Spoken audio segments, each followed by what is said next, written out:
Oh, thank you. Oh.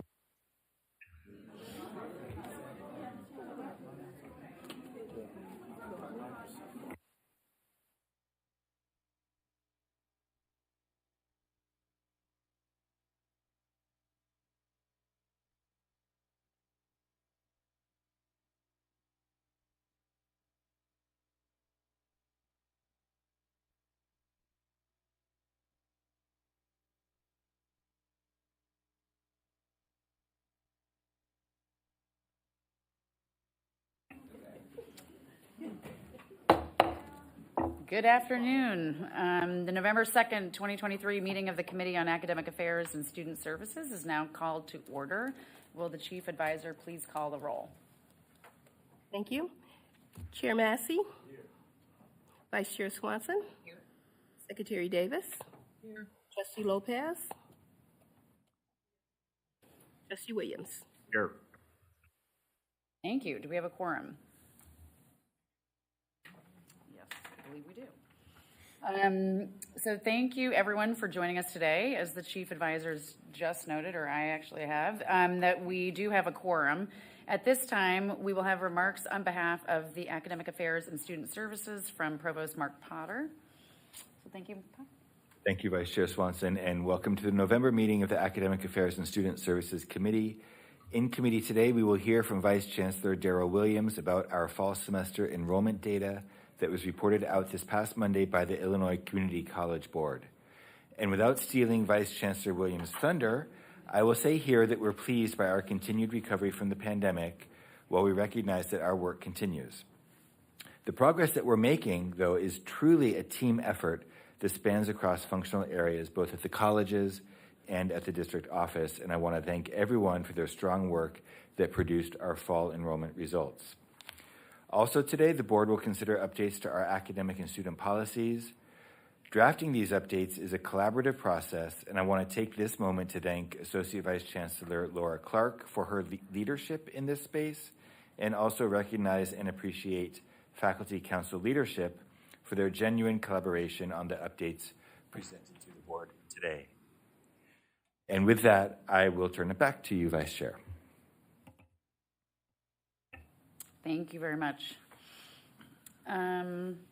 Okay, so I think we're going to get straight to the presentation for the fall 2023 enrollment update by Vice Chair Darrell Williams at this time. Thank you.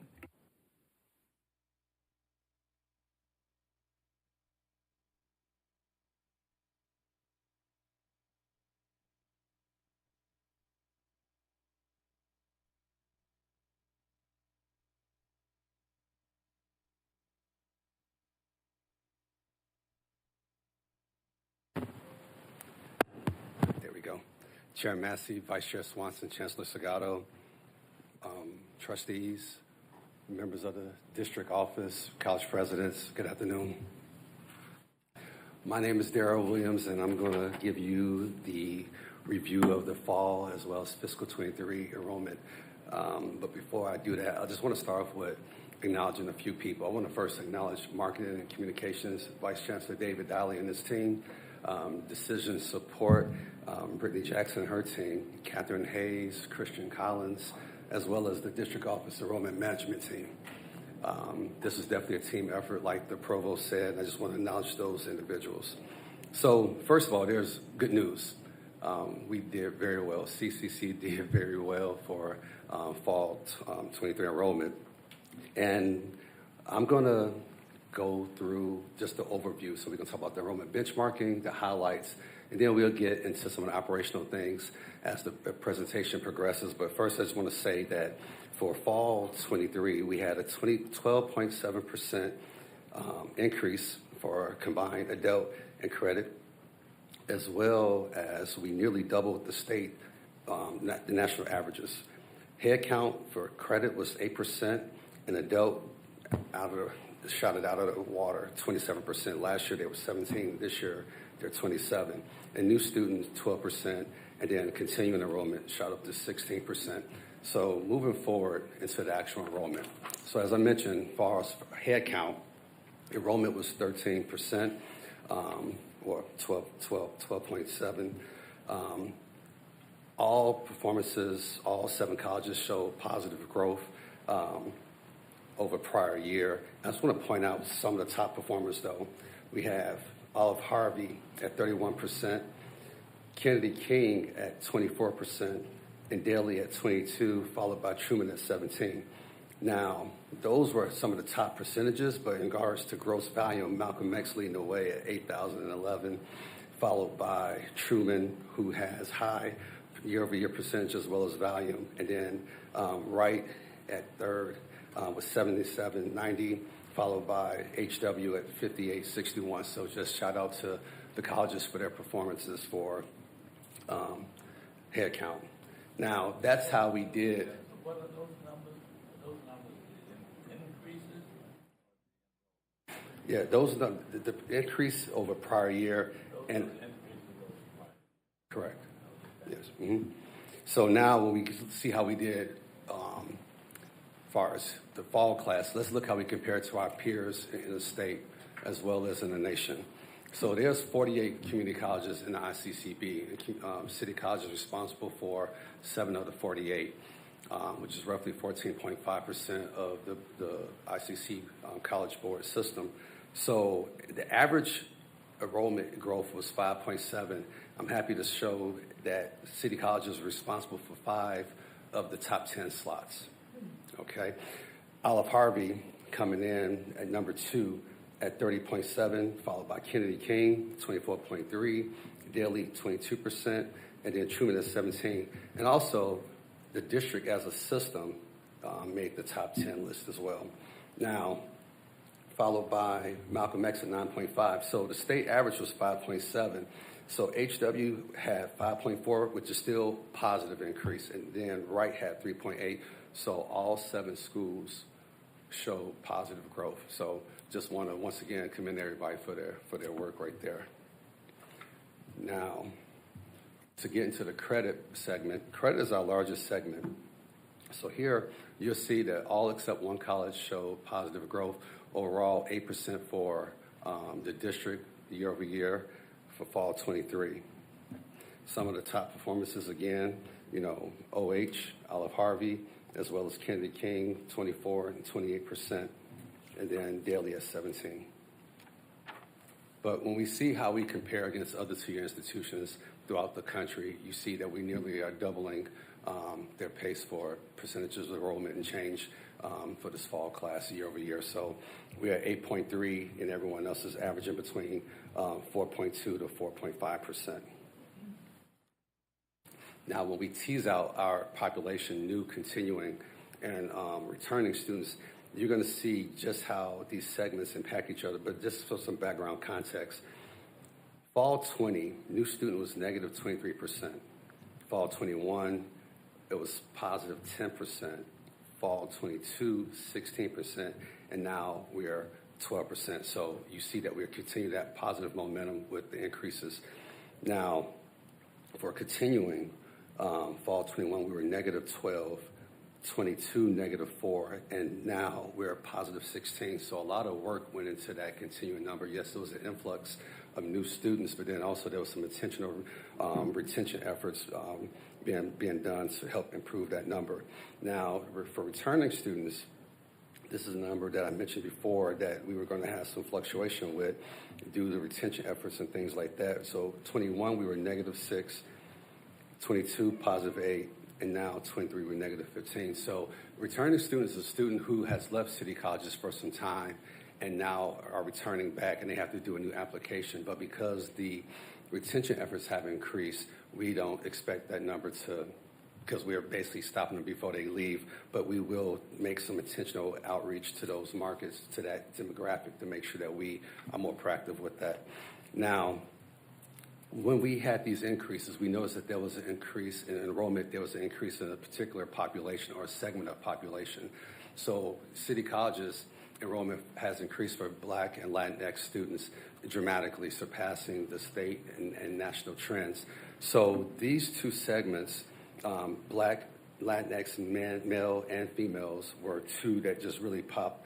Some of the top increases came from Kennedy King for Black males, a 19% increase, Olive Harvey 24%, as well as Daly at 25%. So just noticing even right here, an increase in Latin men at Olive Harvey, 60% at a PBI, and 30% at Kennedy King, as well as Daly at 13%. So some of the programs that are really attracting students, our Black and Brown or Black and Latinx students, are criminal justice, cybersecurity, electric construction, early college, as well as some of our construction, carpentry, welding, cannabis, plumbing, communication technology, and software development. So these are the programs that we're seeing spikes in enrollment for Latinx and Black men. Now, when we get into the Black and Latinx female, we're going to see similar trends in regards to Olive Harvey and Kennedy King, 16% and 24%, followed by Daly. And then for the Latinx females, we have 38% for Olive Harvey, 39% for Kennedy King, and 12% for Daly.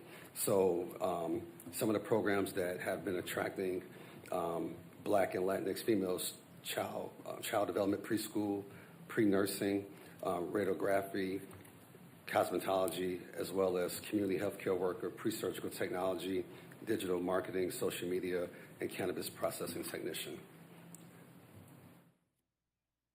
Another segment of our enrollment that showed dramatic growth is our college roadmap. And first I want to just acknowledge VC Corrales as well as ABC Siobhan Taylor for their work. Last year, fall 22, there was a 13% increase, or increase of 590 students. And this year, there's a 34% increase, or an increase of 1,284 students. So you'll see just throughout the district how the numbers are distributed. But, I do want to just point out that, there is, there's something that happened, and, this isn't, for example, Malcolm X and Wright College, they were impacted by their feeder schools. It was a thing that they lost 60% of their population at one school because they went from dual credit to AP and international baccalaureate programs.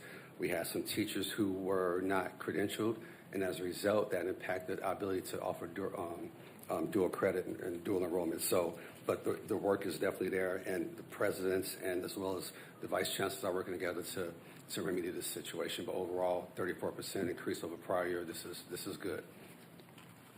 Now, getting into our adult education population, and just acknowledging, ABC, Louis Navarez, Emily Anderson, Laura Chatham, Jolene Jean, and the three senior deans of adult education. Last year they had a 17% increase. This year, 27%. This population is made up of ESL, GED students, or high school equivalency, as well as ELL, English language learners. So they not only have the same barriers, the same challenges as a traditional student, but they also have more or incur additional obstacles.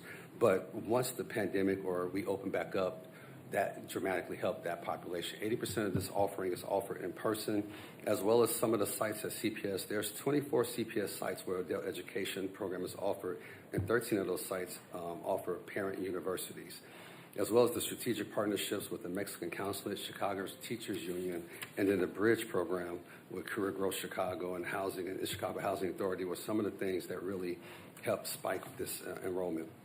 And also, just to show how it all works together in an ecosystem, 260 of the adult education students from last fiscal year transferred into credit.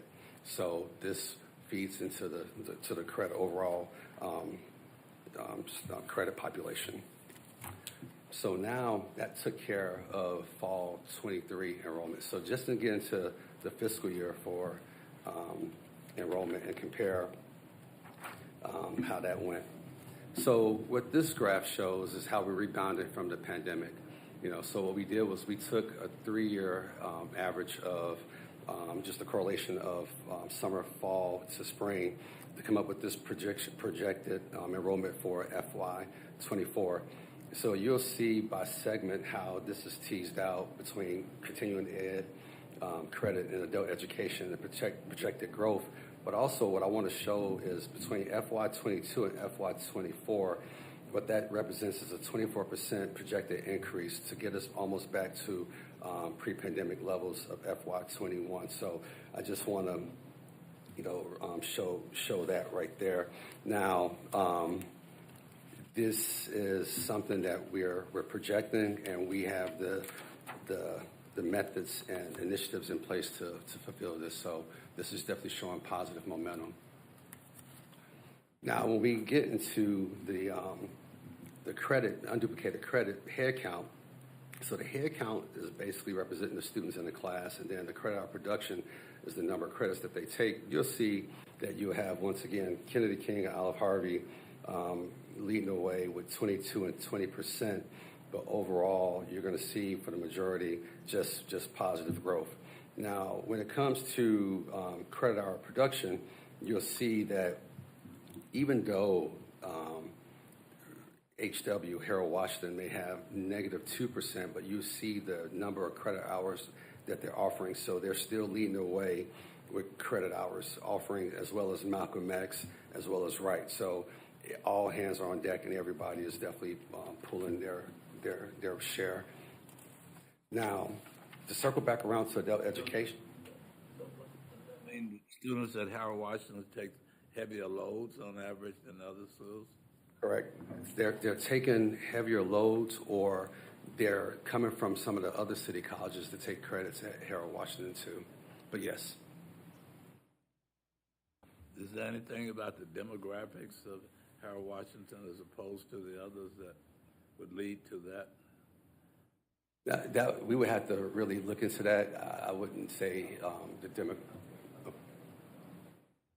Harold Washington does have our youngest student population, so you're more likely to have students that are coming directly from high school is a higher proportion. I think the average age at Harold Washington is 21, if I'm correct about that, right, President? It's 21. We're at a lot of our other campuses, it's higher than that. So those students tend to, take more full-time load, right? Less part-time load, and there are also fewer short-term programs at, Harold Washington than there are at some of the other colleges. So all of that, I think, plays into you seeing that we have a higher, credit hour production at that college.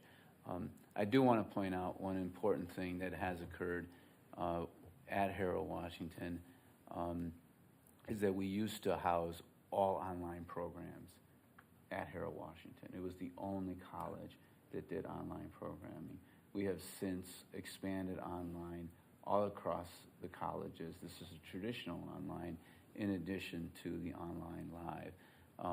And so, which has been a really important thing that we've done, but it has contributed to a less credit hour production than you even had in the past here at Harold Washington.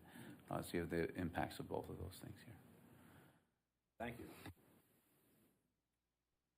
Circling back around to adult ed and how that breaks down per segment. So you have the Career Bridge, high school diploma preparation, as well as ESL, and the percentages at each of the colleges. But also shows the demographics for the countries of origin for our adult ed population too, and who we're servicing for adult ed. So that was the how.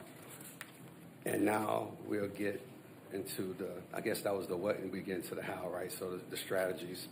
So overall, there was gains, and we see that every segment was positive. There was a lot of intentionality with enrollment management, a lot of the metrics that we put in place in collaboration with the college deans of enrollment, as well as the deans of student services. And then from there, we did a lot of coaching, training, development, and then, inspecting what we expect, and then, rinse and repeat from there. So we came out with a metric. It was effective, and now we're adjusting as we go along. There was a significant marketing investment in our spending, 16% ad increase from FY 22 to 23, as well as the Chicago Roadmap, the Navigator's presence in CPS schools, being located at 84 schools and CPSs has been a tremendous help, as well as the financial access scholarship star, future ready, fresh start. But also what's not on here are the people, the staff, the teams. This class was a difficult class because the world opened back up. This was almost close to what it was like prior to the pandemic in regards to contacting students, people having options. But it's those people who are in enrollment, enrollment leaders who are the single parents who take two buses and a train to drop off their kid and then come to work still, or that enrollment leader who's a caregiver and still has enough love to come and change our student lives, or that enrollment person who's a single father and still makes a way to come and help us change our student lives. It's those stories that really made the difference for this class. And I just want to, acknowledge those people and our teams for the hard work and their commitment and dedication to excellence. So now, in regards to, I guess, some of the way that we was able to maintain this, a few years ago, we came out with the amenity yield rate, and we made that be a thing of focus. How do we quickly move the needle? Well, I just want to say that one metric does not make or break an institution. This is a small part of the system, but since we put this in place in fall 21, with the minimum being 30% admitted to enroll, of admitted students who enroll, fall 21, we had 3 schools that were able to hit that, and almost as a district, we averaged 29%. Spring 22, same thing, 3 schools again, 28% as a district. But fall 22, a year later, it started to really take hold. So we have 4 schools hitting the minimum 30%, and then as a district, we averaged 31%. Spring 23, 6 schools hit a minimum, and we averaged 30%. But then fall 23, you'll see not only did we hit 30, but schools actually made it to 40%. And 6 schools, 40%, and also, again, as a district, we had 33%. So, these initiatives and these things are all working together. The system, the team, everybody is, collaborating. And I'm just really proud of everyone's efforts. And I just want to say also, too, even though, just for the record, Malcolm X has been showing that there's a 25%, average there. This is not an indication of their ability, but because of the way that the programs are set up, their selective enrollment and their entry process is a little different. So because of them having people who have to qualify, if something happens and that person isn't able to run in that class, it impacts them differently. So this is nowhere indication on their ability or the leadership or anything like that. And I just want to publicly put that out there. And with that, that concludes my presentation. Yeah, excellent. Any questions? Thank you. That was really amazing. Thank you for all that hard work and explaining that. If we can go back to page 5, slide 5, can you give me a little bit of context just to understand why Harold Washington and Wilbur Wright are not, they're doing well, but not exactly like the others? Just some context to understand why they're below that average? Mm-hmm. Well, we would definitely, and if there's, I could give you a 30,000 square foot view or view of that, but if there's any granularities, feel free. At this point, my assessment would be some offerings, also, scheduling, as well as not even having. It's a shortage of finding instructors to teach some of these courses that need to be ran. I know Wright has a lot of hiring needs and some open head count that needs to be filled. So, but this is right here still positive. It's still 5% above prior year and 3.8. But it's just for the state average it was 5.7. But this is still good work by those 2 institutions.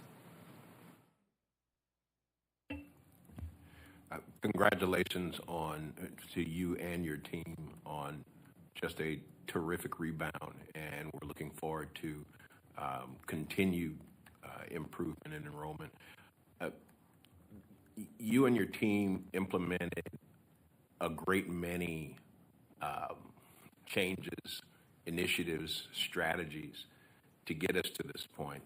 Was there any one or two strategies that stood out as really, really working and really, really impactful?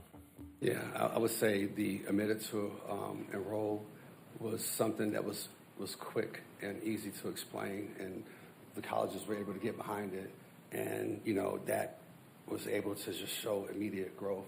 And then the other is the value proposition, increasing that, find out the students why, because a lot of times if we don't show why it's important to them or why they would care, we can have all these benefits and but find out what's in it for them and what they want, and then associating that to one of our initiatives and just building value in that. I think those are the two that really was able to take root and grow real fast. Can I just add one other one? You mentioned it earlier. Marketing takes a little while to take hold, and you have to be consistent with it. And we had not had a history in this institution of very much marketing at all. It's only in the last, 6.5 years, so didn't do it right off the bat. So let's call it the last 4 years that we've been very serious and very consistent about our marketing efforts. And if we stay so, I think that will help more and more over time. But I think what VC Williams is sharing is, it's one thing to get students to the door. It's another thing to get them into the classroom,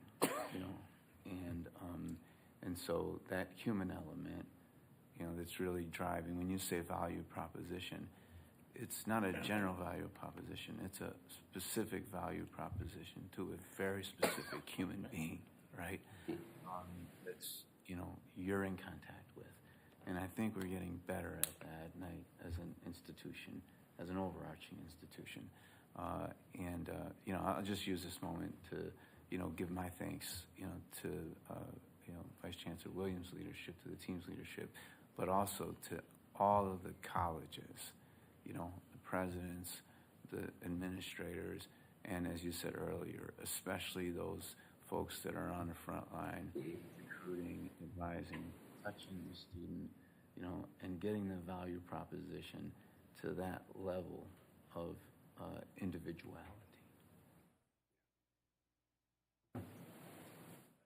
I just, one other thing was you said the marketing takes time to settle in. It made me think of the college roadmap. I had the same thought, and just that it's like a bullet point on a slide, and that the roadmap has been, being implemented by teams of people in two major bureaucratic institutions for multiple years, and it's just so wonderful to see the impact now. But just kudos to all. I know, like that again, it looks like one bullet point, and it was like so many people are touching that work and making that happen. And it's just wonderful to see the impact now. So congrats to all.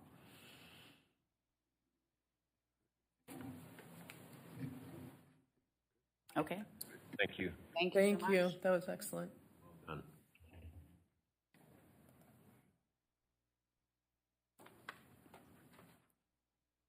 Okay, we will now review the board reports to be considered during the November regular board meeting, which will take place later this afternoon at 2 p.m. And so will the chief advisor please proceed with that review of board reports? Thank you. We will begin with resolutions. Vice President Nichols will review Resolution 1.00.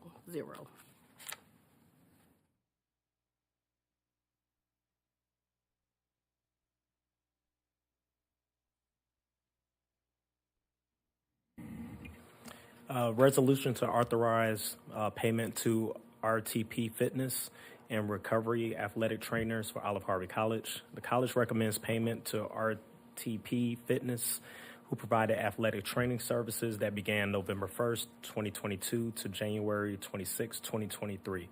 Per the National Junior College Athletic Association guidelines, home teams must provide an athletic trainer for each game played at home. Although the contract was approved to render services, unfortunately, the vendor limit was exhausted by other sister colleges. Olive Harvey College subsequently submitted a bid recap and was provided to use RTP Fitness. Consequently, a number of games occurred during the approval process, which resulted in the use of the vendor before the PO was issued.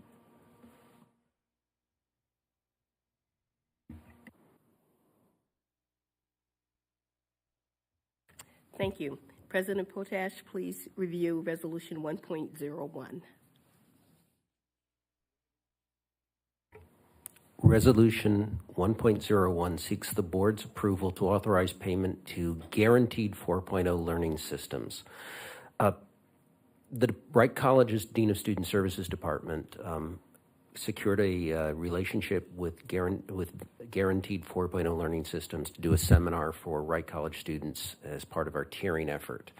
The department worked in good faith with the vendor, achieved a contract, but at the last minute discovered that the vendor, while registered in Texas, was no longer registered in Illinois. The vendor submitted a new application, but that did not clear the state of Illinois system in time as the services were rendered.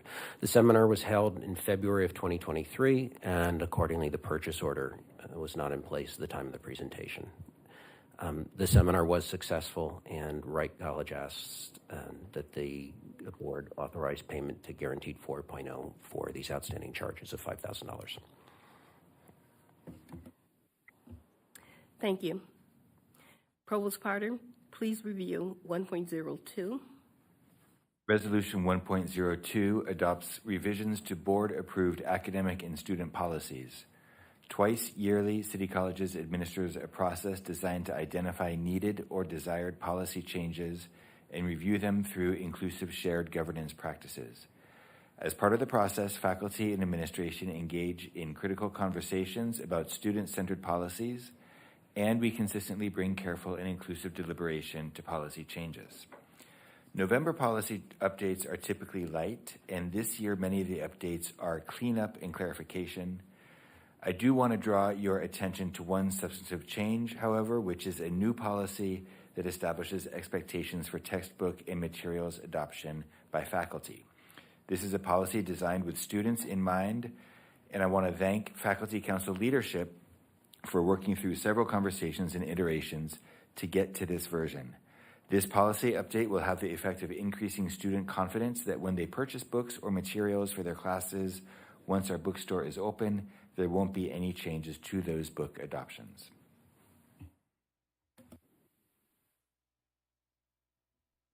Thank you. VC Anthony, please review 1.03 through 1.05.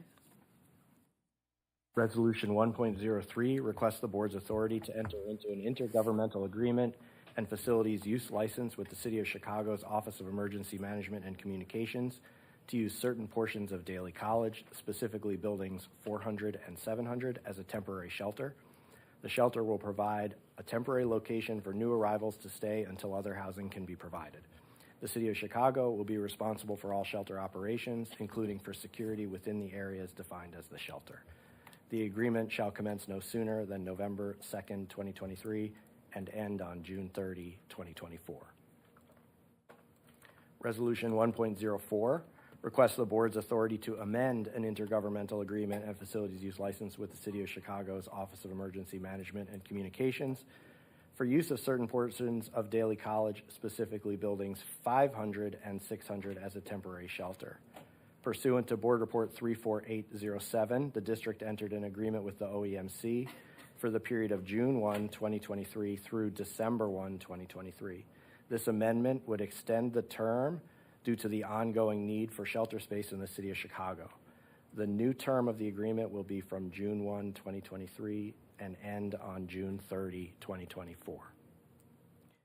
And Resolution 1.05 recommends that Board Report. So, what's the present situation with respect to the migrant population and the institutions? I'll address Yeah, that. please. Chair Massey. So presently, you know, as you recall, we did have migrants housed in gymnasiums throughout the summer. Those migrants have gone out. We presently only have migrants staying at Daly College in buildings, and don't have it right in front of me, David. Which are the buildings that they're currently housed in? It's 500 and 600.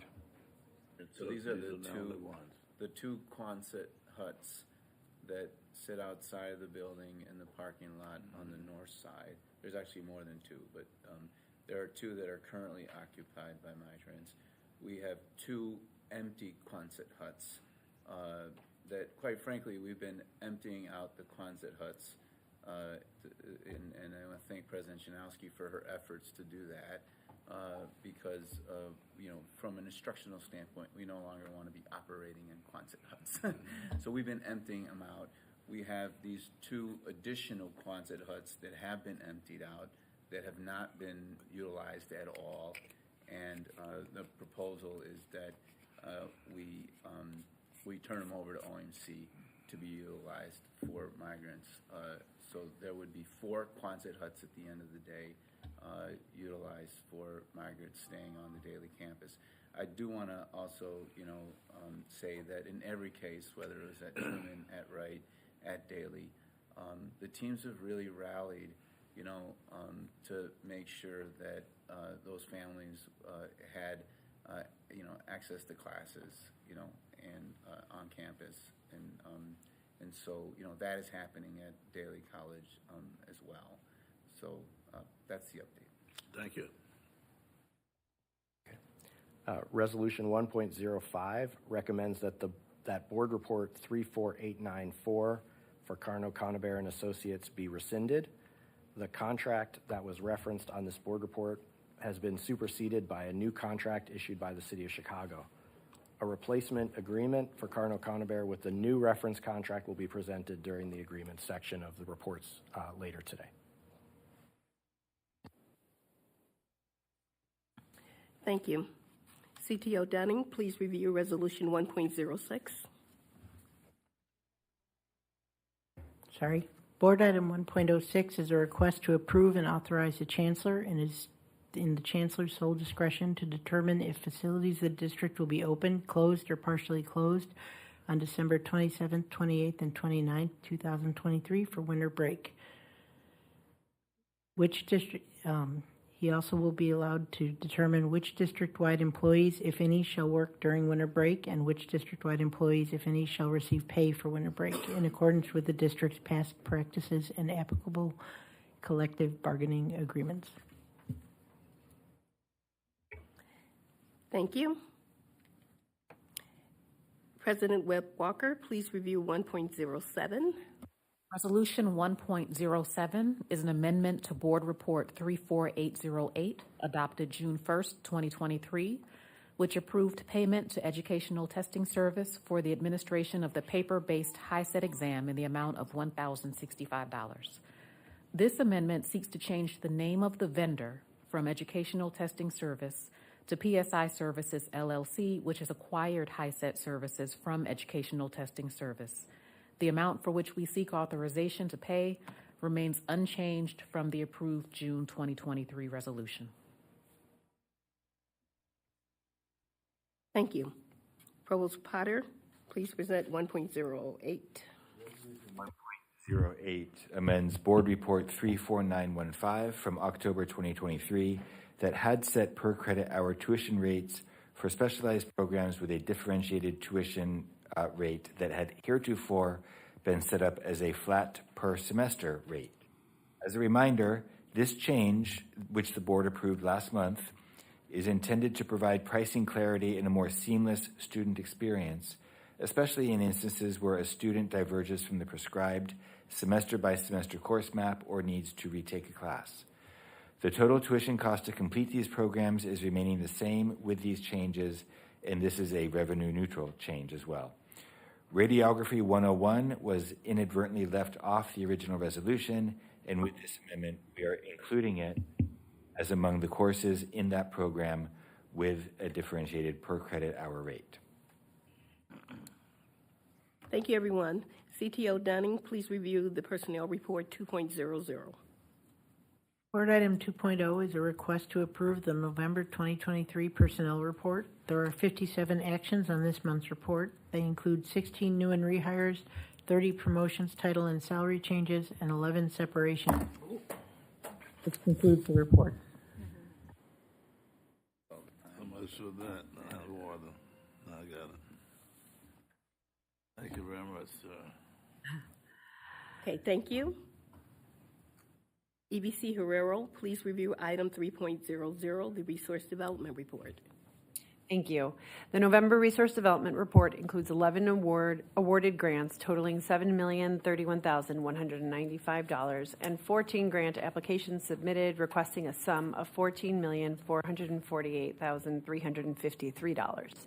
Additionally, City Colleges received an in-kind from People's Gas totaling $93,137.14.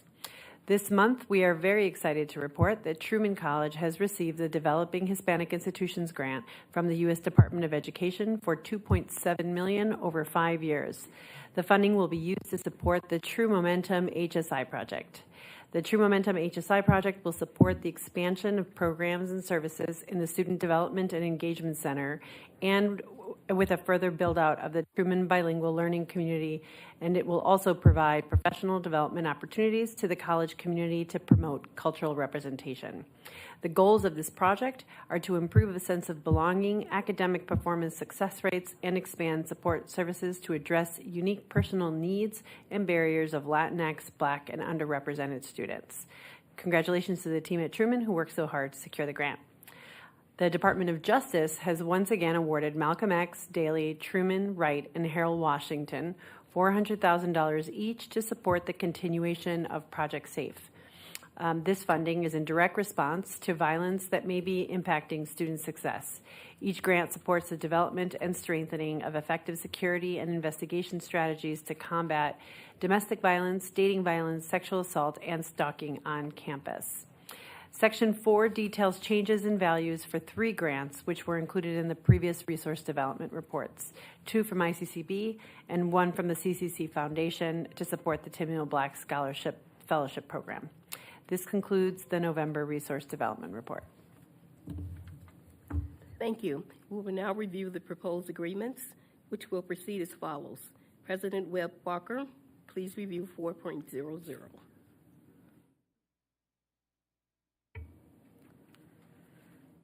Board Report 4.00 seeks authorization to enter into an agreement with Medline Industries Incorporated for capital equipment and service, including placement and assembly of hospital bed suite packages that include mattresses, vital signs monitoring equipment, and overbed lights for the period December 1st, 2023 through June 30th, 2024, at a total cost not to exceed $250,000.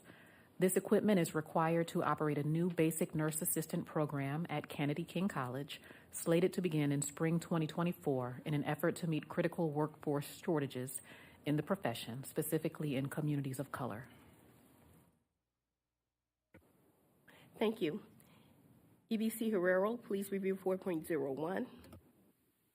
Agreement 4.01 requests board authority to execute an agreement with Achieving the Dream for Truman and Daley colleges to participate in the Accelerating Equitable Outcomes cohort starting January 1st, 2024 through June 30th, 2026 at a total cost not to exceed $320,000. As you may recall, in May this year, CCC requested board authority to execute an agreement with Achieving the Dream for 5 colleges to participate in the Accelerating Equitable Outcomes cohort. Those 5 colleges were Kennedy King, Olive Harvey, Malcolm X, Harold Washington, and Wright. Since that work started, district office has been in discussions with Achieving the Dream about having Daley and Truman join the Accelerating Equitable Outcomes cohort as well. And we are thrilled to share that these 2 colleges have been invited to apply and were selected to join the cohort. This means that all 7 city colleges will be able to take part in the same collective experience, learning, coaching, capacity building in 7 core areas needed for holistic change, pathways redesign, and fostering a student-focused culture. The ATD experience will be a 3-year experience for Truman and Daly and will cost $320,000 in total, or $160,000 per college per year. The cost of the first year of their experience will be paid for using operating funds. The cost is in addition to the cost of the 3-year experience for our other 5 colleges. The 3-year cost to City Colleges for the first 5 colleges is $600,000 or $120,000 per college per year, as described in the May 2023 board report. The cost of the first year for the first 5 colleges was covered by grant funds. We will cover the second and third years of the 3-year experience using operating funds and will seek additional grant funding to help offset costs where possible. In sum, City Colleges will pay Achieving the Dream a total of $920,000 for this 3-year experience for all 7 colleges using a combination of operating and grant funds. Thanks. Thank you. VC Anthony, please review 4.02 and 4.03. Agreement 4.02 requests the board's authority to execute an agreement with Marina Architects, doing business as JGMA, to provide professional architectural and engineering services for design and construction of STEM labs and innovation labs at Wright College for the period commencing no sooner than November 2nd, 2023 through December 31, 2026, at a total cost not to exceed $1,142,400. JGMA shall provide complete design and engineering services for 2 new STEM labs, as well as renovations of portions of the Learning Resource Center building to create an innovation center at Wright College. Work includes schematic design, design development, construction documentation, permitting, bidding, and construction administration. Agreement 4.03 requests the board's authority to enter into a depends upon requirements agreement with Carno Conover and Associates to provide environmental consulting services on an as-needed basis for the period beginning no sooner than November 2nd, 2023 through January 25th, 2028 for a total cost not to exceed $600,000. Services will assure a safe and healthy environment and include, but are not limited to, hazardous material testing and abatement, chemical containment and removal, water quality and safety testing, and environmental assessment and remediation. Thank you, Provost Potter. Please review 4.04 and 4.05. Item 4.04 seeks renewal of our agreement with DVP Praxis for evaluation of the Caring Campus initiative across all 7 city colleges. Caring Campus is a student retention initiative that uses student success data and coaching from a third party to identify and scale replicable faculty practices that promote a student's sense of connectedness and belonging. DVP Praxis is providing city colleges with an in-depth and rigorous evaluation of the initiative. This is the first 1-year renewal of the agreement with DVP Praxis, commencing on December 1st, 2023, at a total cost for the renewal period of $100,000. Item 4.05 amends Board Report 34036, adopted in August of 2020, authorizing an agreement with SHI International Corporation, doing business as Lightcast. Lightcast provides city colleges with labor market data to confirm alignment of career programs with labor market needs and to include up-to-date career prospects information by program to students viewing our catalog. This amendment increases the board-approved authority by $3,359 for the remainder of the contract term through June 30th, 2025, and will allow city colleges to access a broader set of data inclusive of the Chicagoland metropolitan statistical area, as well as the state of Illinois. The revised total not to exceed amount from June 8th, 2020 through June 30th, 2025 is $139,982. Thank you. VC Diley, please review 4.06. Agreement 4.06 is a request for the authorization of funds to move ahead the renewal of an agreement with the MBE firm Acento Advertising and their partnering WBE firm Canella Media Inc. We were selected through an extensive public RFP process to procure media buying and planning services. With a focus on multicultural media, Acento Advertising will develop strategic media placement campaigns that analyze, recommend, and purchase media space on behalf of and as directed by CCC for all media types, including print, radio, TV, billboards, and digital platforms. Acento Advertising will research demographics and potential audiences and will leverage their buying power with media organizations. Using qualitative and quantitative tools, Acento Advertising will provide detailed reporting and analytics on media placements to ensure value and favorable return on CCC's media investment. We are hereby requesting authorization of this agreement for the period of April 1, 2024 through March 31, 2025 at a total cost not to exceed $3.5 million for this renewal term of the agreement, with one additional one-year option to renew. The targets of 93% MBE and 7% WBE participation will be met with the approval of this agreement. Thank you. Compliance Officer Jones, please review 4.07.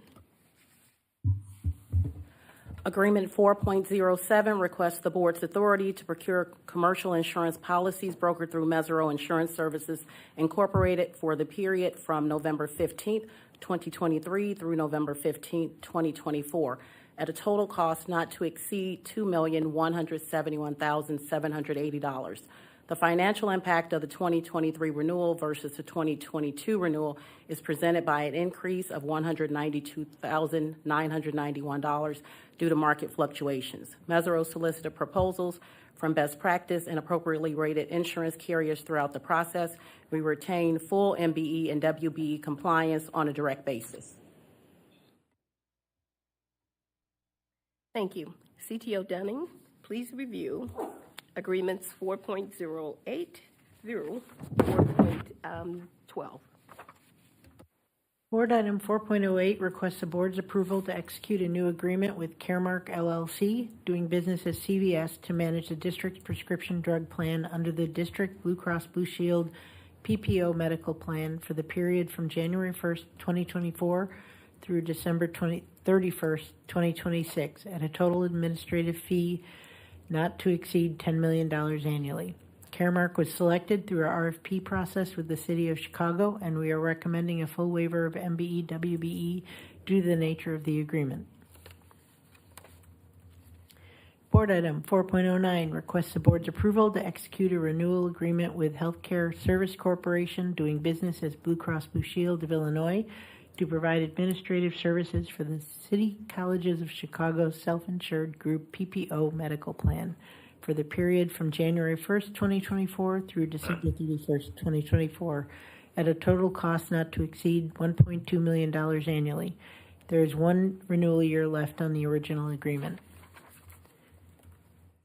Board item 4.10 requests the board's approval to execute a renewal agreement with MDX Medical Inc., DBA Sapphire Digital, and Healthcare Service Corporation, a mutual legal reserve company doing business as Blue Cross Blue Shield.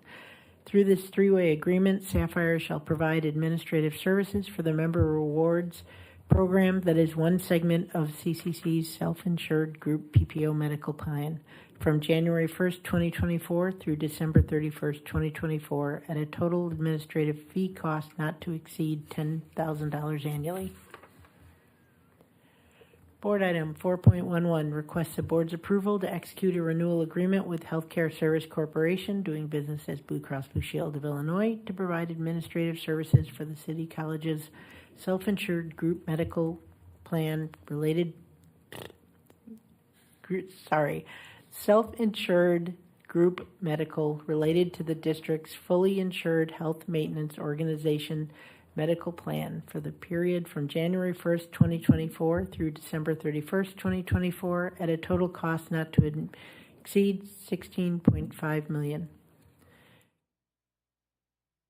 Board item 4.12 requests the board's approval to execute a renewal agreement with Dearborn Life Insurance Company, doing business as Blue Cross Blue Shield of Illinois, to provide basic life, supplemental life, accidental death and dismemberment, supplemental AD&D, short-term disability, voluntary short-term disability, voluntary long-term disability, and voluntary critical illness insurance for the period commencing January 1st, 2024 through December 31st, 2024 at a cost not to exceed $1.7 million for administrative and employer contributions. Thank you. President Sanders, please review 4.13. Board Report Number 4.13 requests the board's approval to authorize an agreement and purchase order with EDU Africa to provide transportation, housing, food, and academic programming associated with an international study abroad program for the period of November 6, 2023 through August 31st, 2024 at a cost not to exceed $345,000. EDU Africa is a respected facilitator of academic and tour programming in the continent of Africa.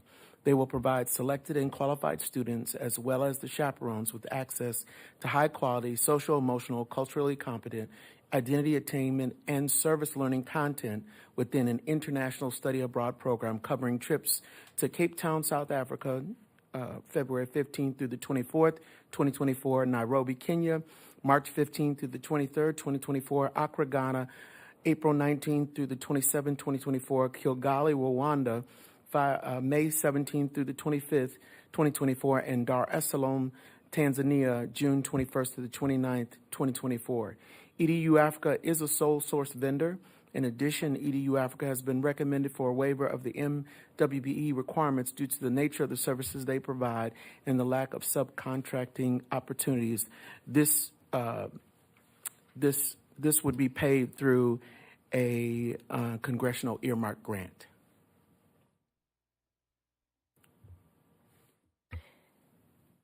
Thank you. Interim CIO, Jakara, please review 4.14. 4.14 requests the board's approval to amend the renewal agreement with Sierra Cedar Incorporated for managed hosting and services to remotely host PeopleSoft applications and related infrastructure from January 1st, 2023 through December 31st, 2026 at a total cost not to exceed $8 million. This amendment adds the upgrade to high availability, industry-leading AWS cloud hosting solution for our critical PeopleSoft systems and updated extension dates. However, there are no changes in the ending dates or there are no changes in the dollar amount.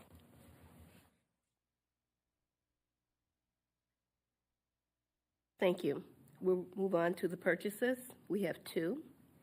VC Anthony, please do 5.00, and President Jackson, please review 5.01. Thank you. Purchase 5.00 requests the board's authority for the monthly job order contractor construction projects to be performed by the listed contractors. Board Report 34571 authorized the utilization of JOC as a construction delivery method to perform renovation services, deferred maintenance, and repairs. This month's report lists 3 projects for a total cost not to exceed $784,384.23.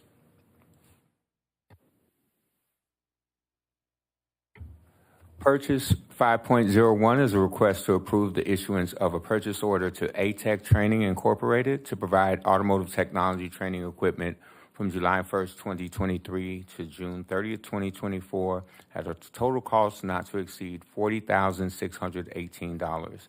ATEC Training Incorporated will provide required automotive technology training equipment to support the automotive programs at Truman College. The vehicle technology trainer presents the live operation and troubleshooting of late model front-wheel drive automobiles. The use of ATEC Training Incorporated equipment will allow Truman College to train the students on electric vehicles and meet the demand for increased diagnosis, maintenance, and repair of electric vehicles. Thank you very much, all. General Counsel Goen, please review 6.0, the payment of illegal invoices.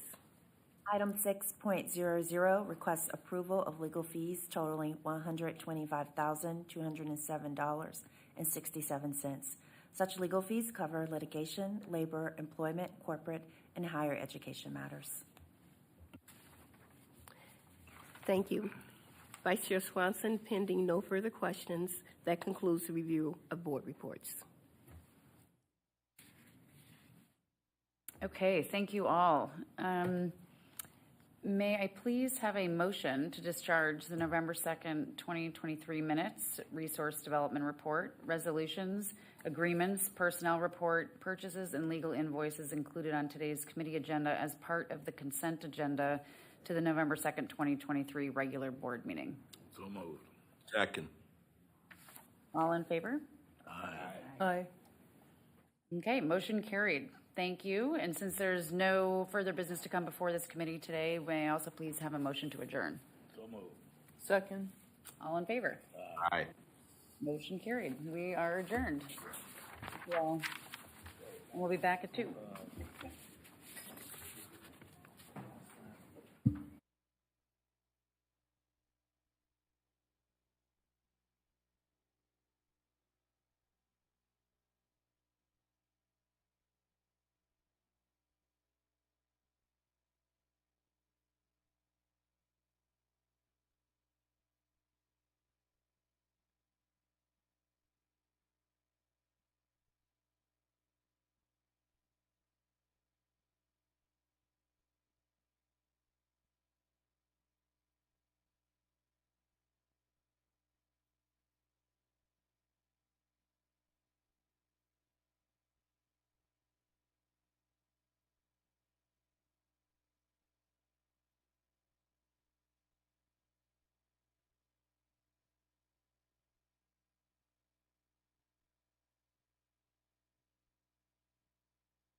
Welcome to AT&T's teleconference service. Please enter your access code, followed by the pound sign.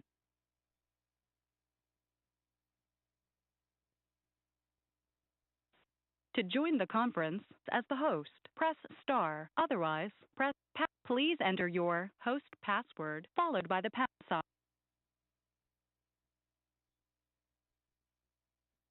Your host password was not recognized. Please re-enter your host password, followed by the pound sign.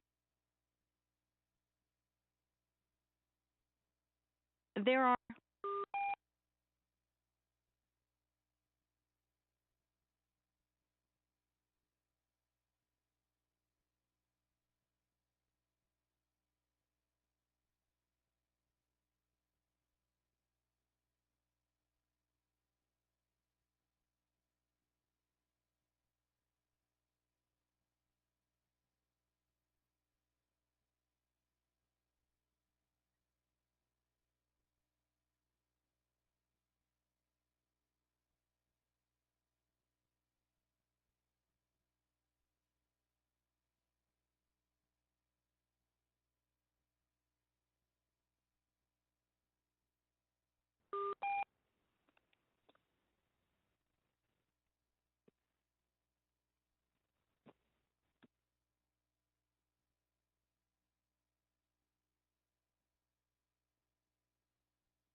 Vicky, can you hear us?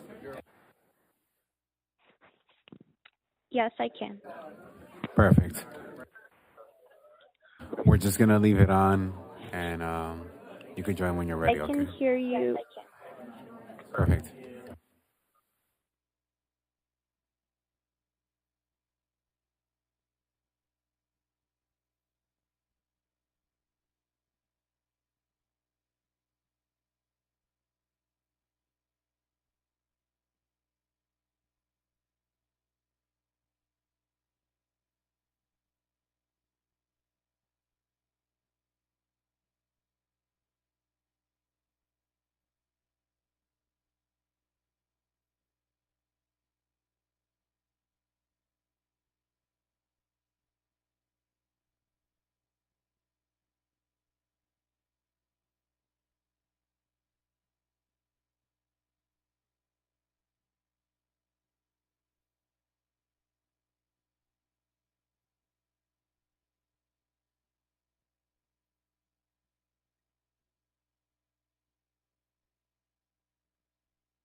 Good afternoon. The November 2nd, 2023 regular board meeting of the City Colleges of Chicago is now called to order. Please join me in standing for the Pledge of Allegiance. I pledge allegiance to the flag of the United States of America and to the republic for which it stands, one nation, under God, indivisible, with liberty and justice for all. Thank you. Will the Chief Advisor please call the roll? Chair Massey. Here. Vice Chair Swanson. Here. Secretary Davis. Here. Trustee Lopez. Here. Trustee Williams. Here. Trustee Goldblum. Here. We have that the records show that in accordance with the Illinois Public Community College Act and the Illinois Open Meetings Act, we have a quorum. So good afternoon once again, and welcome everyone on this beautiful fall day. We've gone from winter to summer to fall all in the last 3 or 4 days. But I hope everyone is looking forward to the holiday periods that are approaching. Since our last meeting, the trustees have continued to be engaged in work on behalf of the district. I've had a regular meeting with the external auditor, very good meeting, as you always want to have with auditors.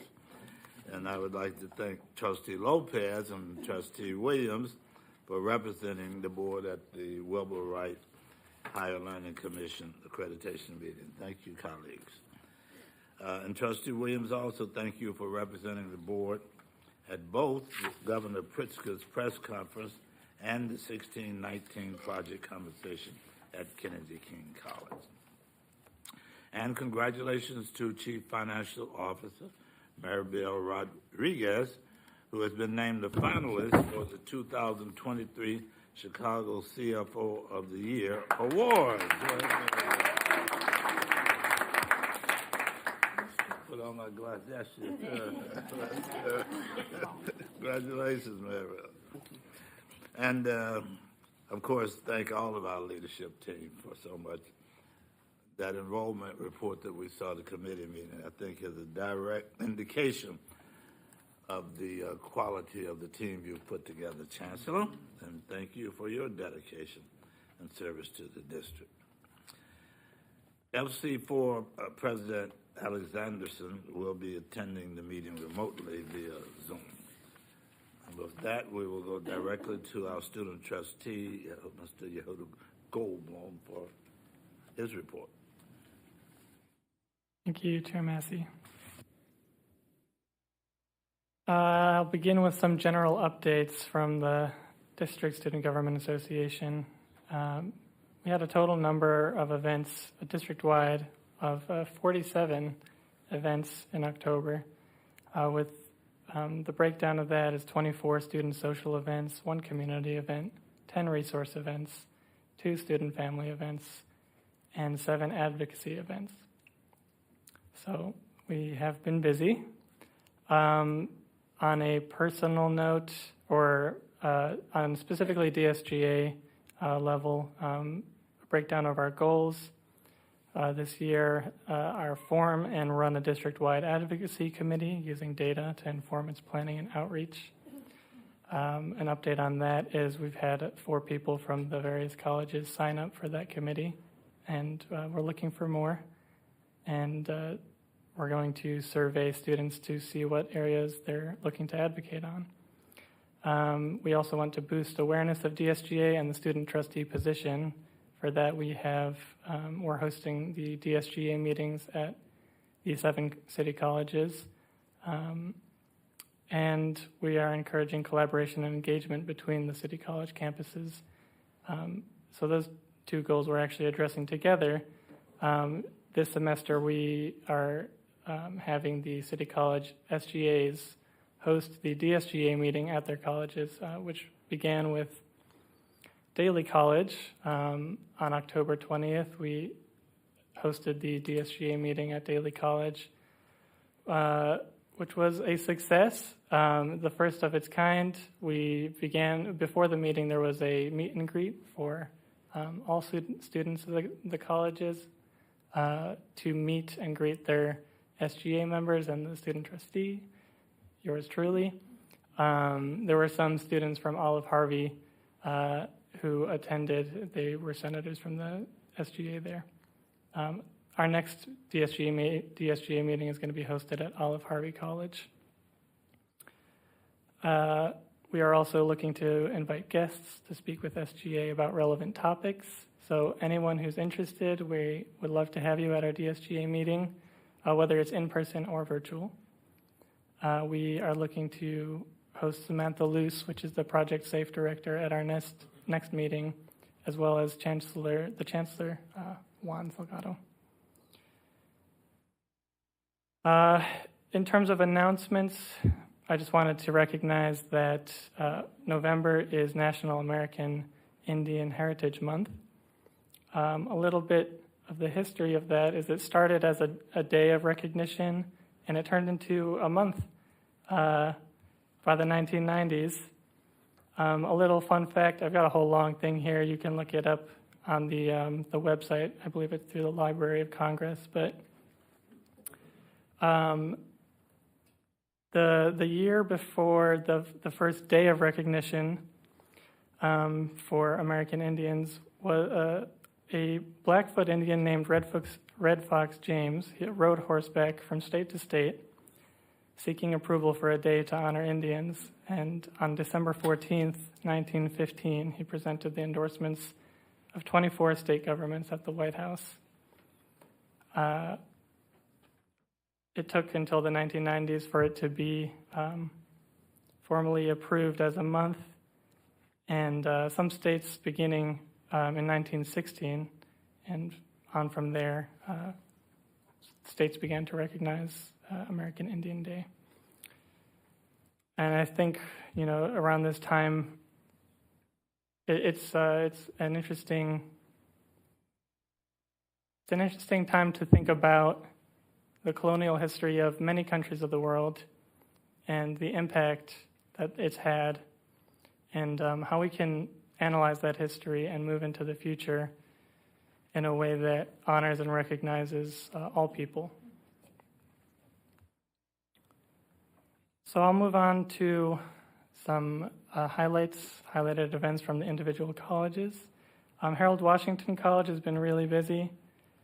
They've had a lot of students attending their events. I wanted to just highlight their National Coming Out Day, which was on the 11th of October. They mentioned that some people came out that very day at their table and around and shared that with the SGA members, which is a very brave move, and I applaud them. And I applaud the Harold Washington SGA for hosting this, and I encourage more of that. We'll move on, just for the sake of time,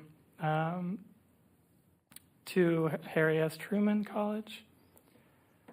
One event that I really wanted to highlight is they partnered with the Wellness Center to do a mural event where the students created a mural to raise awareness against or for domestic violence and to bring support for people who are impacted by it. They also hosted a book donation drive, which, as a bookworm, I love to see in this day and age, So I'll move on to the next college here. Kennedy King College, they have had some turnover in their executive board of their student government. But I want to really applaud their president, Naraya, who is part of 2 sports teams, and yet she still decided to step up and be the president of their Student Government Association. So props to you, Naraya. Moving on, we have Daly College, and I really wanted to thank the president of their SGA, David Lopez, who who decided to host the first DSGA meeting, which is not an easy task, and he really advocated for that, so I just wanted to recognize him as well. They've been incredibly busy. I think they have the most events. Some really cool events. Well, I'll just go down the list. They had a day of Latino cinematography and Latin dance history and class, Halloween costume party, students versus staff soccer tournament. The list goes on. They're doing great work and deserve the recognition for that for sure. They also participated in a walkathon with the mission of delivering cures for blood cancers. Students who participated are still awaiting results if they're a match, but more updates on that later. They had a quote that they wanted to share from Malcolm X, which was, "My alma mater was books, a good library. I could spend the rest of my life reading, just satisfying my curiosity." And, well, I think you know already, that resonates with me. One thing I was always amazed about Malcolm X is that he read the whole dictionary and said that if you want to learn about the world, just read the dictionary. I don't know if I've got time for that, but I bet if I did, I would probably really appreciate it. Some updates from Wilbur Wright College. They've had a total of 8 events, including 6 student socials. And one thing I wanted to highlight from them was their LASSO ratification. They set up an ofrenda in their school. There's a beautiful photo that the president, David Potash, was sharing on his LinkedIn if anybody wants to go check it out. But it's a beautiful ofrenda, and I really encourage you to check that out. Just to see the representation that we have at our colleges, and especially in art and expression, cultural expression. We forget about those things sometimes. With that, that's going to wrap up my report today. There's a lot of information I could have shared, but I think I really highlighted some things that maybe slip under the rug sometimes. So thank you. Goldblum. Are there any questions? Thank you. Chancellor, please. Good afternoon. Thank you, Chair. Thank you, Student Trustee Goldblum. I want to start by recognizing the presence and contribution of Native American Indians to Chicago and to the City Colleges of Chicago in this month where we honor the Native American Indian people and communities. I also want to start by highlighting the strong fall enrollment numbers discussed by Vice Chancellor Darrell Williams during the committee meeting today, and which were announced on Monday by the Illinois Community College Board.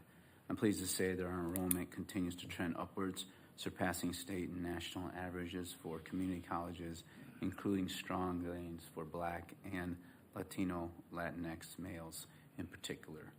Our ICCB total headcount enrollment, that is our credit and adult education combined, for fall of 2023 increased by 12.7% compared to last fall, which is more than double the state average. All 7 colleges experienced an increase in total ICCB headcount enrollment from last year. Credit headcount is up 8% compared to the prior year, which is nearly double the undergraduate national average. Adult education is up 27% to the prior year. New student enrollment increased by 12%, and continuing student enrollment increased by 16%. We're very pleased to see that Black male student enrollment is up 16% this fall, and Latinx male student enrollment is up 9% this fall. I want to point out that several sustained factors have contributed to these outcomes, including our focus on performance management of admitted to enrolled year rates, equity and economic mobility access programs that support students such as Future Ready and the Workforce Equity Initiative, our Chicago Roadmap with the Chicago Public Schools, our emphasis on growing and continuing to grow high-demand programs, process enhancements that have made it smoother for our students in adult education and the credit program, and the sustained work that we have done on the marketing front. I want to thank everyone involved in this effort. This is really a collective effort that requires from the entire institution dedication and commitment and a diligence. So to Vice Chancellor Williams on the enrollment front, to our college leadership led by our presidents, the district team, the roadmap team, particularly our recruiters, our navigators, our advisors, our personnel that is out there touching students at the moment that they are saying, yes, I want to continue on with my career. So we look forward to building upon this momentum. I also want to highlight that Intelligent.com, a resource for higher education program rankings, honored 6 city colleges of Chicago as among the best community colleges in Illinois for 2024. You can look at their website and see that they considered academic quality, graduation rates, affordability, return on investment, and the breadth of student resources when creating its ranking. While there are 6 colleges that are in the ranking, I do want to note that Malcolm X came in highest among city colleges at number 9 on their list. So congratulations to all of our colleges and to Malcolm X. They came out number 9 on the list. We were also fortunate to have Governor Pritzker at 2 colleges this month. The governor came here to Harold Washington College to announce a new partnership with the State Department of Innovation and Technology to launch a paid trainee program, creating a pipeline of tech talent for the state.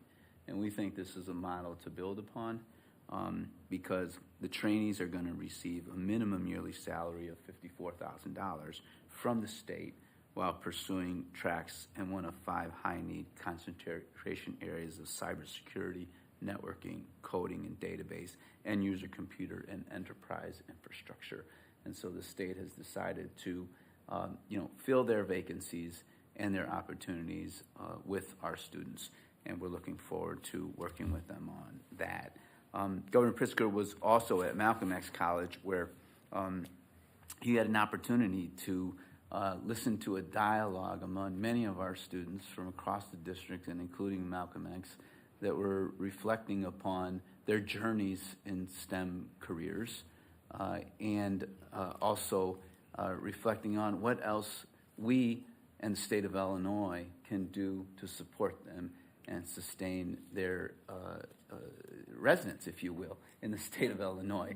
And I do want to say President Sanders, who facilitated this with the students so well, was able to draw out from them just a wonderful dialogue. I think the governor walked away incredibly impressed and incredibly challenged, right? As you might imagine, our students spoke with, candor and sincerity and specificity that I think, the governor truly appreciated and was truly impressed by, as was I. And so I want you to know we're busy. We also hosted a faith and education breakfast at Kennedy King College with faith leaders, and many of our leadership here at City College is present. Mayor Johnson attended, as did CEO Pedro Martinez. And this is part of our effort to make sure that people are informed about what we're doing and how they can partner with us. So thank you to Vice Chancellor Jen Mason and all of the team that worked on this faith and education breakfast. Did we sponsor that? Was that a city event? Yeah, so we co-host it with Chicago Public Schools. Wonderful. And but it's always at our facility. We did it at Malcolm X last year. We did it at Kennedy King this year. It is something, by the way, Chair Massey, CPS used to do something, we used to do something. Why not do something together is the idea here, and I think it's worked out really, really well. We also, by the way, wrapped up 2 weekends of hiring fairs at our colleges in partnership with the Office of Alderwoman Jeanette Taylor, who is also Education Committee Chair for the City Council of Chicago. And I think that went extremely well. A lot of lessons learned that we'll build upon, but we will be doing this again sometime in the future, working with the Education Committee Chair, Jeanette Taylor's office. I want to thank the many folks at each of the colleges that contributed to making sure that this was a success. From your maintenance teams, to your auxiliary services teams, your engineers on campus, to Jen, Iris Milan, and many others that contributed to this effort. Thank you for doing so. I want to end, while we recognize November to recognize the Native American community. We also recognize it as a month where we remember veterans. And we have a very strong veterans program here at the City College of Chicago that we're very proud of.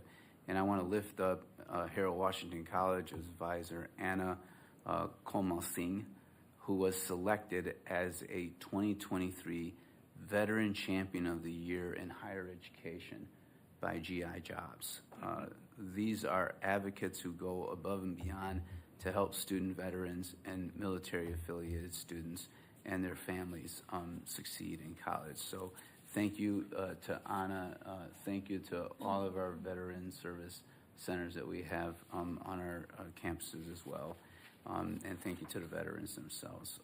That concludes my remarks, Chair Massey. Thank you. Thank you, Chancellor Salgado. Any questions or comments on Chancellor's remarks? None? So there's no public participation today. We will move then to the report of the Faculty Council, Professor Alexanderson. Can you hear me? We can hear you clearly. Thank you. Thank you. Reiterating a past sentiment, thank you to the board and Harold Washington College again for supporting health equity and allowing me to present remotely as I navigate injury, ability, and the privilege of aging. Again, thank you to the all-star team that made these remote logistics possible: Juan Ortega, Greg Williams, Emma Mims, Bonnie Phillips, and Steve Saba. I also want to give a shout out to the board meetings safety professionals James Anderson, Ronnie Burge, Milton Owens, and Bernessa Tate. The following is an approximately 9-minute long report. Chairperson Massey, Board of Trustees, Chancellor Salgado, Provost Potter, Student Trustee Yehuda Goldblum, officers of the district, faculty, staff, students, community members, and beyond, greetings. To begin with, I want to thank the spectrum of stakeholders from faculty to a variety of staff and administrators that weighed in on the new book adoption policy, section 1037, faculty book assignments. Earlier iterations of this newly proposed policy seemed unintentionally at odds with faculty's academic freedom, especially in cases where there may be a change of instructor or system error. The resolution to the policy's language is a point of pride in regards to shared governance, as well as CCC's commitment to supporting academic freedom. Beyond that, this board report invites further conversations between faculty and administration regarding the following, both preventatively and responsively. On Tuesday, October 24th, 2023, the American Association of University Professors, AAUP, published Academic Freedom in Times of War. In that statement, AAUP stressed the importance of institutions defending faculty members' academic freedom rights, asserting that, quote, at the heart of academic freedom is the protection of free and open inquiry, including expression of controversial ideas that some may consider wrong or offensive. Academic freedom not only protects faculty speech and teaching, research, and institutional decision-making, it also protects the right to address the larger community with regard to any matter of social, political, economic, or other interest, end quote. So far, City Colleges of Chicago has not imposed sanctions on faculty members for the latter part of said academic freedom. We appreciate the lack of sanctioning and we ask that you pivot out of neutrality and into more explicitly defending faculty's right to academic freedom with the nuances of now. Furthermore, as has been the case with other instances of violence against identity-based communities, we ask that administration send out a special announcement acknowledging the genocide happening against Palestinians and denouncing violence in all forms, along with setting up supports for students both directly and indirectly impacted by the Israel-Hamas war. Of course, there's a lot of nuance in how to achieve that. Still, despite being very involved in equity-based Achieve the Dream conferences and programming that visibilizes the needs of some students, let us not invisibilize the needs of other students with our silence, which would in turn compound and achieve the nightmare for the latter students. Where are the special announcements and resources for our students, faculty, staff, and community overall impacted by anti-Arab, anti-Muslim, and anti-Semitism experiences? Where is the acknowledgement that a genocide is happening and may be creating barriers to students' learning and livelihood? Maybe we do not feel confident in how to show up in this time of unrest because even in the best of times, we have not centered Middle Eastern experiences in our equity work. Shouldn't that change? We have not acknowledged that the first higher education iterations originated in the Middle East, and we would not exist without them. Shouldn't that change? We have not acknowledged the systemic issue of nearly exclusively canonizing whiteness in many disciplines whose first academics were of Middle Eastern descent, as is the case with the earliest named author, Ened Wana, the first author in the discipline of literature. Shouldn't that change? One of our namesakes, Malcolm X, posited, quote, "The only way we'll get freedom for ourselves is to identify ourselves with every oppressed people in the world," end quote. Let us not succumb to over there logic and remember that over here wouldn't exist without the Middle Eastern people that we have a critical opportunity to center and support. In isolated, impromptu ways that we need more of, we have made space for collective learning, personalized grieving, and communal healing. For instance, FC4 facilitated a space for acknowledging the plurality of suffering and finding care and healing in community. Faculty and administrative representatives were present, but our titles did not matter as we shared, cried, and tried to envision life-affirming next steps together. How we embodied community together underlined a popular lesson from another one of our namesakes at CCC, Martin Luther King Jr. He proclaimed, quote, "Darkness cannot drive out darkness, only light can do that. Hate cannot drive out hate, only love can do that," end quote. Given that quote, and if Luxocracy is defined as administrating by light, how will CCC express Luxocracy to address the issues in focus? How will the administration express that we are capable of embracing all life? In terms of cross-cultural consciousness, and given that this is National American Indian Heritage Month, what lessons can we learn and embody to support the eradication of all forms of settler colonialist violence that impacts our students? Circa 2016, faculty at Harold Washington College led an assessment regarding where students feel safest. In comparison to home, work, and a variety of other places, students significantly felt safest in a deep sense of belonging on campus. What did we do so well to produce those results? Are we still doing that? How can CCC's administration and beyond learn from that assessment to support empathy-centered and life-affirming efforts? Although this report has some big asks of administration, we are ready to be part of the solution and not just the problematizing. We have resources from internal and external academic departments and other entities, which include but are not limited to consciousness acquisition and other educational resources. Besides academic departments, students have proven to be empathy content experts in their own right. Have you recently had a conversation with students about what is happening in the world? In my Introduction to Gender, Women's, and Sexuality Studies course yesterday, we watched a brief video about solving violence at the grassroots level and fostering various forms of mutual aid. When students were asked to share what they found most relevant in the video, one student said, quote, "I liked what they said about how not everybody has to do everything, but everybody has to do something," end quote. The other students thereafter clapped, poetry snapped, and Zoom hearted that comment, which became the most celebrated comment of the semester thus far. With our commitment to centering insights from student voice, we are reminding administration that you don't have to do everything, but you have to do something. And ultimately, I want to acknowledge that today is the second day of a very important observance, Dia de los Muertos, Day of the Dead. Aisling Maloney writes that many see this observance as a day to celebrate life, as well as to acknowledge that life is short and children should not fear death. Yet life is not supposed to be as short as war is making it.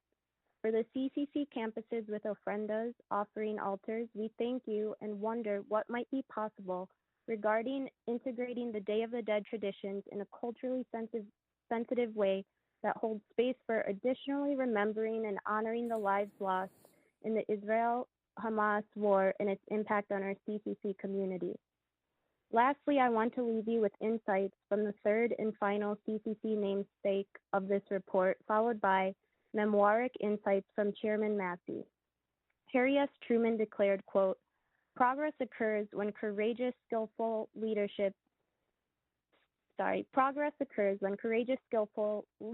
seize the opportunity to change things for the better, end quote. Truman was definitely onto something that underscores the urgency of addressing tragedy. Moreover, we are fortunate to have administrative leadership that are no strangers to addressing crises of national and global proportions. As our very own chairman, Dr. Walter E. Massey, wrote in his memoir themed around the 2008-2009 financial crisis, he, quote, managed a crisis in a leadership role that was neither sought nor expected, but rather was thrust upon him, and that he hoped readers would take away some lessons to apply to their own lives. Chairman Massey and others in leadership, our administration requests may not be sought nor expected and may seem thrust upon you. However, we would not ask if we did not think you were capable of the skillful leadership that leads to life-affirming progress in an array of applicable life lessons. We are willing and ready to have care-centered conversations about next steps regarding all of the above when you are. Thank you for your time and attention to holding space for these remarks. Respectfully submitted, Biggie Alexanderson on behalf of Faculty Council of City Colleges of Chicago. Thank you very much, Professor Alexanderson, and you caught me off guard with those references. Thank you for that also. You raised some very important issues. We very much appreciate you doing so. Are there questions of Professor Alexanderson? Comments? Thank you very much. So, we now will have the review of the consent agenda, the November 2nd, 2023 consent agenda. This month, all items for board action are on the consent agenda, which is printed on the paper that can be picked up outside this room. I would note again for the record that these items were discussed in detail in the committee meeting preceding this board meeting. We haven't done your committee meeting, right? Thank you very much. Okay, but before we vote on these, we have to hear from Vice Chair Swanson. What happened to that? No worries. I'll do a quick committee overview of the academic and student affairs. And today we reviewed the minutes, resolutions, personnel items, resource development report, agreements, purchases, and legal invoices included on today's academic affairs and student services agenda as part of the consent agenda here today at the November 2nd regular board meeting. As the chancellor noted, and again, this could be brief because I feel like you covered many of the highlights of Darrell Williams, Vice Chancellor of Enrollment and Management's presentation on the wonderful enrollment news, and just because I feel like we need to celebrate a bit more, I will just say a couple more things about it. But the chancellor did a great overview in his remarks. But again, that the ICCB total headcount for fall 2023 has increased 12.7% compared to last fall. Double the state average and nearly double the national average is truly incredible. And so just a huge kudos to the entire team and all those who touched that work. All 7 colleges experienced an increase in total headcount enrollment from last year. And again, as the chancellor noted, our Black and Latinx students really just experienced incredible increases, outpacing state and national trends. And so, again, it's just incredible news, particularly after a very challenging few years and after navigating a global pandemic. And so just a huge kudos to the Vice Chancellor and all of those on the team who've helped make this happen. It's just really exciting. So thank you for the report. And Chair Massey, that concludes my report. Thank you very much, Vice Chair Swanson. So we now will on the November 2nd, 2023 consent agenda. This month, all items for board action are on the consent agenda, which is printed on the paper that can be picked up outside this room. I would note again for the record that these items were discussed in detail in the committee meeting preceding this board meeting, as you just heard from and Vice Chair Swanson's committee report. So, noting that, does any trustee have questions or comment on any of the items listed on the consent agenda or wish separate action on any of these items? No. May I have a motion to approve the minutes, resolutions, personnel report, resource development report, agreements, purchases, pardon me, and legal invoices contained in the consent agenda and identified as part of the printed agenda on a single roll call vote? May I have a motion, please? So moved. Second. Second. Senior Advisor, Chief Advisor, please. Chair Massey? Sarah? Chair Massey. Chair Massey? Yes. Okay. Vice Chair Swanson? Approved. Secretary Davis? Approved. Trustee Lopez? Approved. Trustee Williams? Approved. Trustee Goldblum? Approved. So, thank you all. Let the record show that the minutes, resolutions, personnel report, resource development report, agreements, purchases, and legal invoices included on the printed November 2nd, 2023 consent agenda have all been approved. So now, in accordance with the Illinois Open Meetings Act, the board may hold a closed session for the discussion of matters related to a number of selected topics. Today's closed session will be for the discussion of matters related to 2C1, the appointment, employment, compensation, discipline, performance, or dismissal of specific employees of the public body or legal counsel for the public body. 2C2, collective negotiating matters between the public body and its employees or their representatives, or deliberations concerning salary schedules for one or more classes of employees.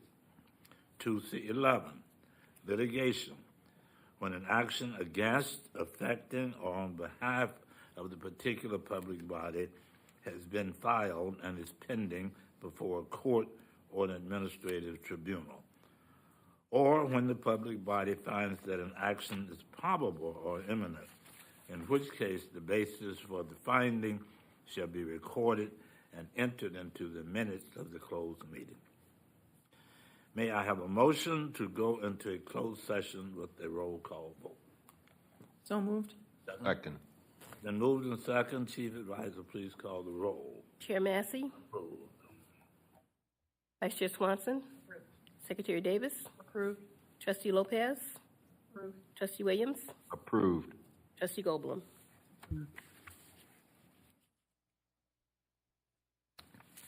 So let the record show that the closed session motion has been approved, and we will return in a few minutes.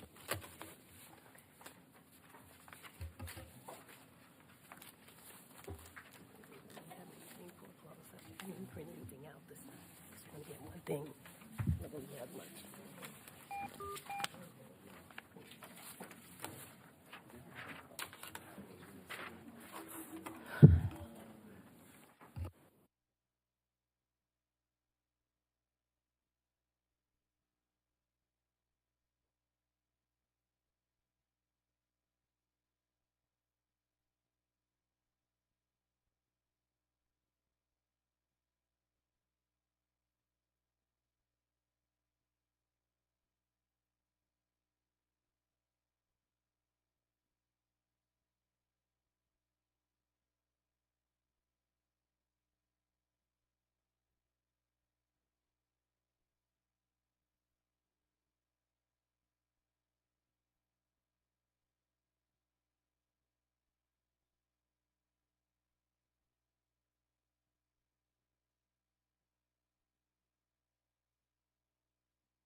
So,